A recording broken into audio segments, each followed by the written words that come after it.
Doing, man? Doing great. How are you? Good, good. Hey, congratulations on that new track, Balboa, man. That was a real banger. Thank you. That was what we intended. Yeah. So good shit there. So is it? I'm looking at the video. So Balboa is basically like Rocky Balboa. Yeah, it comes from Rocky Balboa, yeah. That's cool, man. So this track right there is just a taste of what's to come. You guys got another album coming out next year. Is that right? Yeah, we're gonna release our fourth studio album next spring. Yeah, and Balboa is the second single from the album. No, that's got to be crazy, man. Because I knew you guys just did one last year, and then the lockdown came along, and it Yeah. just totally screwed up everything. So during that time, obviously, you took it to do some writing. Yeah. We did a lot of writing like last year. We because we didn't have anything else to do, and thank God we did. Because now it's been a really busy year, and we did this huge like record deal, our first international recording contract, and then like I think we were lucky that we spent the last year writing, because now we had this like really short time to make an album. But gladly we got a lot of songs ready, so we just kind of like picked the best ones from those, the ones that will make the best album. Cool. Now you guys just did Eurovision too, right? Euro. Yeah, that happened as well. Now explain that to me, man, because like here in America, we have no idea what that is. I mean, we there was that cheesy movie that they just put out with Will Ferrell called Eurovision, but I don't think Yeah, it's anything it was really the like Fire Saga. that. We Yeah. watched that movie. I think it was great. Uh-huh. So is that really like the movie or how what is it? I don't know. Well, it's very much like the movie, actually. Like the movie, I get it. It's a comedy, but it's always Eurovision. Like it was so fun and crazy. Like everything that happened. Like it's a song contest, really. Yeah. Just like in the movie, and then everything is just like crazy. And yeah, it was really fun. Like we never thought about going to Eurovision. That wasn't our intention at the beginning.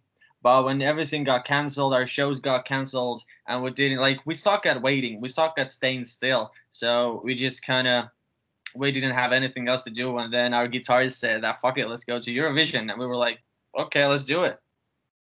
So from what I read, they told you guys couldn't give the middle finger out there, so you went ahead and painted your fingers red. So Yeah, like we get it. It's a family show, but the song, this first single from the upcoming album, it was called Dark Side, and the chorus basically went, put your middle fingers out, take a shower, stuff like that. And then like, well, we kind of saw it coming, that we knew that EBU, like they make the Eurovision happen, and we kind of saw it coming that they're gonna ban the middle finger, that we can't show it on stage on a family show. But like we were prepared for that, and like I told the boys that if they ban the middle fingers, then we're gonna paint our middle fingers red. That if we can show the middle fingers, we can at least make sure that no one can unsee them. It was basically a joke like between us and EBU, and it got like people loved it. It became like a national phenomenon here in Finland. So it was really cool. yeah, that's awesome, man. You know, it's cool to make such an impact over doing something Yeah, like like it's weird to see like all the kids, like 5-year-old kids and grandmas and teachers at school. Everybody's like got red middle fingers, and we're like, what the fuck is happening? But yeah, it's fun. that. So that's cool, man. It's definitely going to be a thing to see at your shows. Then you're going to see the old middle fingers painted up there. Yeah, we saw them like whole summer. Like everyone who comes to the show, they have the middle finger and the join text in their hands and stuff like that. It's really great. That's awesome, man. So, what is it like over where you're at right now? I mean, are things open up, or are you guys able to play shows and do things, or? Yeah, we were able to play shows during, like, we played 16 shows this summer, which is really good because the situation was still, well, not too bad, but the pandemic was still happening. But right now, I think everything is opening up, and Finland is doing really great. So yeah, let's hope that the pandemic really starts to be over. Like people are going back to the normal life, and artists get to do shows and stuff like that. It's looking good. So let's keep our fingers crossed. It's got to be nuts, man. I mean, here I'm in New York, and everything keeps on changing. They just made a ruling where you have to be vaccinated to go to a concert from now on. Obviously, you got to be vaccinated to play them, I guess, if you're in bands and Yeah. whatnot. So it's getting crazy, man. You know what I mean? It's there's a lot of debate over if you want to get the shot to be able to see a show. It should be up to you. I don't know. It's nuts over here. Yeah. It's pretty much the same over here. Like that, like people are constantly debating and arguing. Like what's gonna happen. Like, do you have to take the shots to play a show, or what's happening? So we're just kind of laying back and seeing what's happening. Like, let's hope we get to play some shows soon. Now, does that give you trouble trying to do stuff out of your country? I mean, are you able to go to other places if you want yet, or no? Well, not yet. Like, we went to Rotterdam to play the Eurovision show, and then we like did this trip to Germany to meet the new label people, because we did the contract with Century Media that's in Germany. So we went there to meet them and do some promo and stuff like that. But obviously, like, if this pandemic wasn't happening, we would already be touring abroad, and that's what we've always wanted to do. Like, Finland was always like we love Finland, but Finland was always too small for us. Like, we wanted to get the experience of touring Europe and touring United States, touring Asia, all those places, and that's where we want to go. And like, the pandemic has been a big enemy for that, because like we can't do that yet. But let's hope. Like, we have this European tour scheduled next January, and we're really hoping it's gonna happen, but we just have to wait and see. No, it's got to be nuts, man. Especially like trying to plan ahead of what places you can play, where you can't, and then in the back of your mind wondering, man, what if I get stuck here? You got to make sure you pick a good country if you're going out, you know? Exactly. Like, yeah, it's like living on the edge, like walking a wire. Like, you never know what's gonna happen. But I think, like, I'm the kind of person who kind of also enjoys that. Like, that's the best thing about music business, or all this. Like, you never know what's gonna happen. So that also keeps things exciting. But yeah, if I'm honest, it's a bit too exciting now. Like, like, we need something. We need something, like something sure. Oh, for sure. I mean, it's just got to be the most craziest thing in the world being a musician and being told, hey, I understand this is how you make money, but you're not allowed to do it anymore. You got to Yeah, take a yeah, time out, you exactly. know? Yeah, like, people have been obviously here in Finland as well. Like, people are so pissed off, like, because it's also unfair. Because other places, like, all the sports events are happening. They've been happening like throughout the pandemic, and then like it feels unfair that it seems like everyone's targeting the music business and the artists, like, who are like already like going through hard times, like trying to make money with their art, and now like people now like some government makes it even harder. So yeah, people have been really fucking pissed off, if I'm honest. Oh, I mean, think about it, dude. Touring is basically the only way you're going to make money besides selling merch these days. I mean, you can go Yeah. ahead and put out albums and stuff like that, but for some reason, people feel entitled where they don't need to pay for music anymore. They want to get that shit for free one way or another. Yeah, that's the weird thing. Like, I was just talking to some other artists, like, the fact that like almost everybody listens to music, like that, but nobody wants to pay for it, right? Yeah, it's nuts. I had a laugh. My kid's 10 years old, and someone was talking to him the other day, and they asked him what was the first album that he bought. And he was so shocked. He goes, "What do you mean, buy an album? Like, you Yeah, buy those?" And I was just like, shocking to think, yeah, I mean, he's never had to pay for it. Anything he wants is either a button push away. You know what I mean? yeah, exactly. Like, times are changing, but I guess it's also like that's one of the facts that don't hate the player, hate the game, right? Like, Right, right. that's how it's happening. Yeah. So, how are you guys learning how to adapt? I know during the pandemic, the music industry basically changed where, putting out singles instead of putting out full albums right away because you keep people busy. You know what I mean? Yeah. But like, for us, like, we always wanted to make albums, like, because that's basically the answer is so simple that like our favorite artists, our idols make albums, like, so we've always like wanted to make full albums. Of course, we release like I see our band somewhere in the middle. Like, we also love to release singles. They're like the best way to promote your stuff, I think, because it's hard to push an album like to a Spotify playlist or stuff like that. Single is much easier. So we release a lot of singles, but we like making big concepts, big albums. Like, the many songs together create some kind of a story or stuff like that. Like, we've always wanted to do things that way. So right now we're definitely doing albums, but we're also releasing a lot of singles. Like, Balboa was the second one. I think we're gonna release one or two before the album comes out. Awesome, man. Well, yeah, what's crazy is when you think 2022, it's only a couple months away now. I mean, in my mind, it's like a whole year away, but in reality, it's like 3 months. Yeah, It's yeah, it's coming really soon. yeah, it's nuts how fast when you ain't allowed to do shit, how fast time flies. You know what I mean? Yeah. So moving forward, I mean, what's your plans? You got any more shows booked? You got anything set in stone, or is it just kind of waiting to see what goes on? Well, like the rest of the year, we hope we can still play some shows in Finland. Let's see if those happen. Can't promise it. I don't even know myself if those are gonna happen, but that will be fun. Then we like, of course, we have to finish the album and do all the artwork and all that stuff. We do those ourselves as well. Like, and then we're gonna shoot some music videos for the upcoming singles. Like that's this year. What's happening this year? Next year starts with the European tour on in January. It's gonna take 1 month, and then we have some. Well, we have big plans for next year. We're gonna be. We want to be everywhere, but let's see what's gonna happen. Like we want to come to the States next year, but we don't know yet like how that's gonna work out. But yeah, if everything goes as we're planning, the next year is gonna be the busiest year yet, which also scares the shit out of me, but it's also kind of cool. Now, how big is Finland? Finland is small. So, when you said I mean, there's only got to be so many places where you could play, you know what I mean?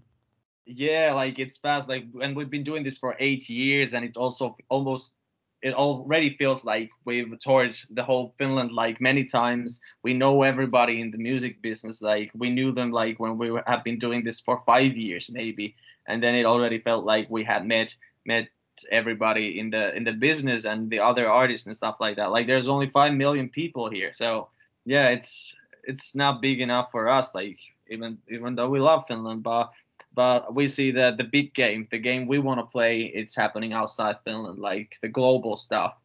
Right, for sure. I mean, yeah, 5 million. That's not even as many people in New York City, man. You know Yeah, what I mean? yeah, I know, right? So, what's the music scene like over there? Music scene is, well, like for the past 10 years, it's been like concentrating a lot on the artists that sing in Finnish language, like the Finnish artists who do this in Finnish. And it's been like, it's been funny because we've been offered a lot of record deals saying that take this money and make us an album in Finnish language.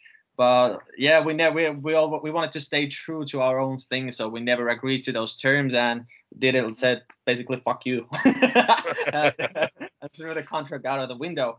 But right now, like there's a change happening. Like there's a lot of like young rock bands or metal bands, and they're doing their stuff in English. They aim for an international career, and the change is happening. And I think like we're one of the biggest artists in Finland right now because this year was so big, everything was happening. So I think everybody we got a lot of eyes on us, like how what's gonna happen to us, and I think that's gonna set the course. Like I even heard that the Finnish major labels are starting to sign young rock bands. Like that has never happened before. Like last time it happened was in the beginning of the 2000s when they signed the Rasmus, him, Nightwish, stuff like that, which became the biggest musical exports from Finland.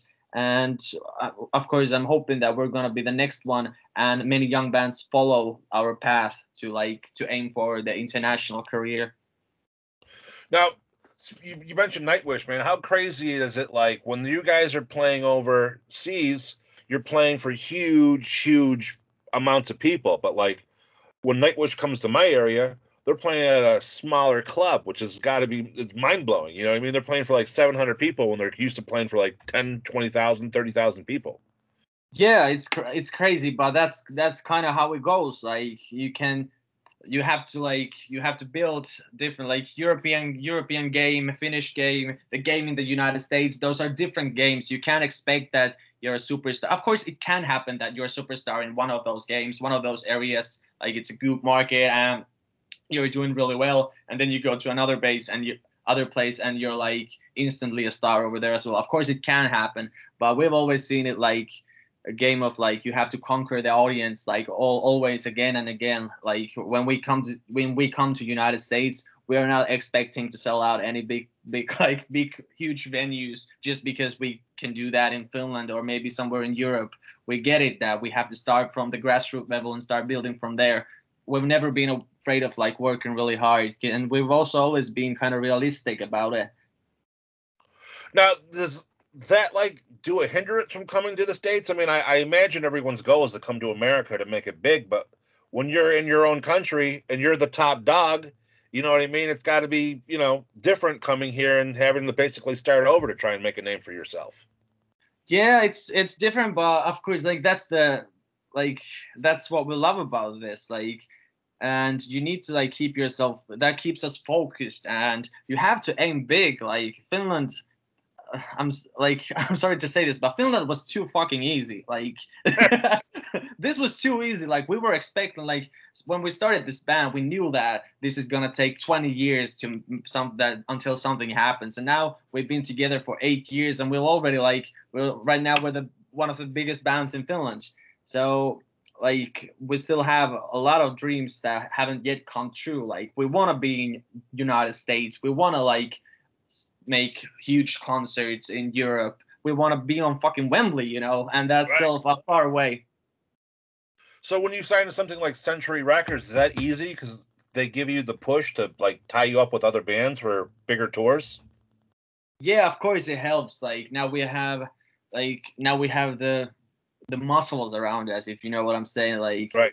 a label like that, they have great people working for us, and people who are working really hard for this thing that we built, we created, and now they're on board. We're doing this together. We have a lot more people, a lot more muscle, like because they have their connections and stuff like that. So of course it helps, and it's really been new to us, like to have such a big team, like all around Europe. But it feels really great. Sometimes it's even hard to believe that holy shit, these people are working to make this our thing happen. It's so cool.